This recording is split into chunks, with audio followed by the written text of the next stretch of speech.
Halo, perkenalkan nama saya Nadia Habibatul Mama dengan NIM D41210534.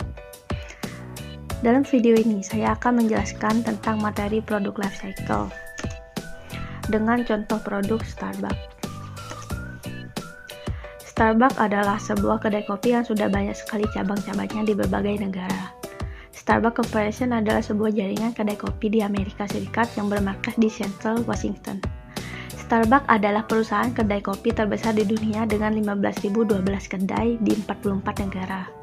Starbucks menjual kopi, minuman panas berbasis espresso, minuman dingin dan panas lainnya, makanan ringan serta cangkir dan biji kopi.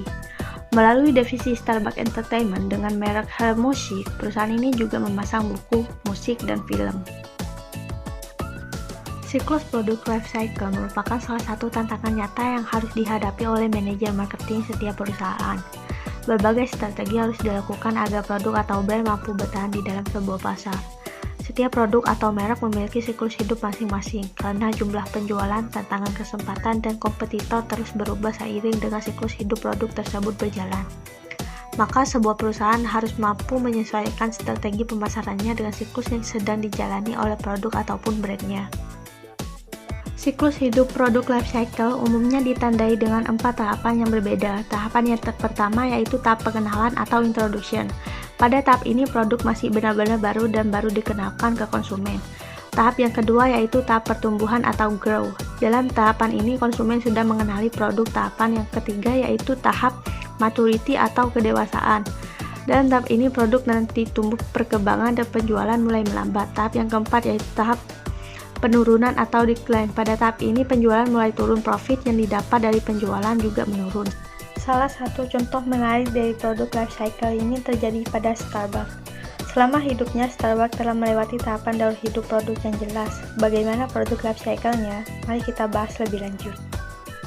Yang pertama yaitu introduction, yaitu tahap pengenalan. Pada awal perkenalannya, Starbucks hanya menjual biji kopi yang telah dipanggang, kopi bubuk, dan alat-alat pemanggangnya di sebuah toko kecil di Seattle, Washington.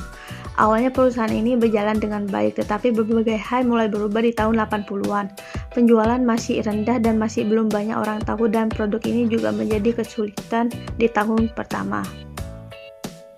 Yang kedua yaitu grow. Pada tahap ini artinya bahwa suatu produk sudah bisa diterima di masyarakat dan tinggal melanjutkan ke tahap selanjutnya.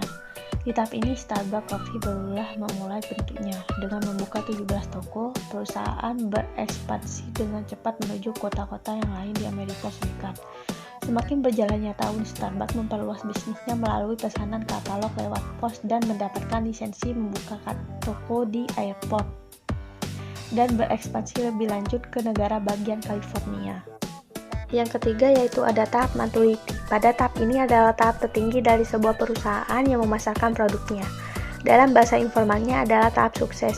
Biasanya terjadi diversifikasi produk, yang artinya Starbucks tidak cukup hanya sebagai kedai kopi. Starbucks memulai beberapa perluasan produk dan merek lainnya.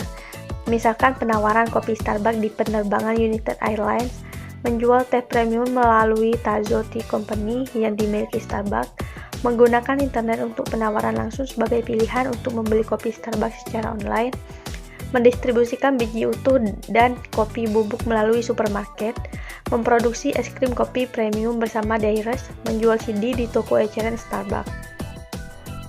Yang keempat yaitu ada decline. Tahap penurunan. Tahap ini adalah tahap kebangkrutan dalam bahasa informalnya atau tahap penurunan pemasaran atas sebuah produk. Jadinya produk itu sudah tidak dijual. Sebenarnya company juga sampai pada tahap penurunan ini pada saat pemilik Starbucks menjual tokonya pada investor.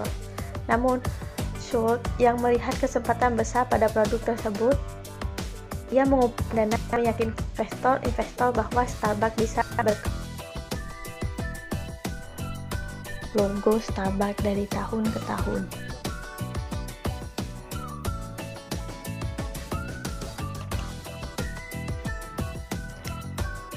Inovasi produk Starbucks. Starbucks menawarkan sebagian besar produk mereka melalui gerai atau kafe mereka. Produk yang dijual melalui gerainya antara lain minuman, kerajinan tangan, kopi dan teh, frappuccino, makanan seperti kue kering, sandwich, yogurt, buah potong, dan lain-lain, dan merchandise seperti mug, gelas, kopi instan, dan sebagainya. Starbucks juga meningkatkan pengalaman minuman pelanggan mereka di gerai dengan memasukkan aplikasi ponsel yang menyediakan informasi dan fitur lengkap kepada pelanggan mereka. Pelanggan yang mengunduh aplikasi mobile dapat melihat informasi produk, menu, lokasi toko, promosi dari smartphone mereka.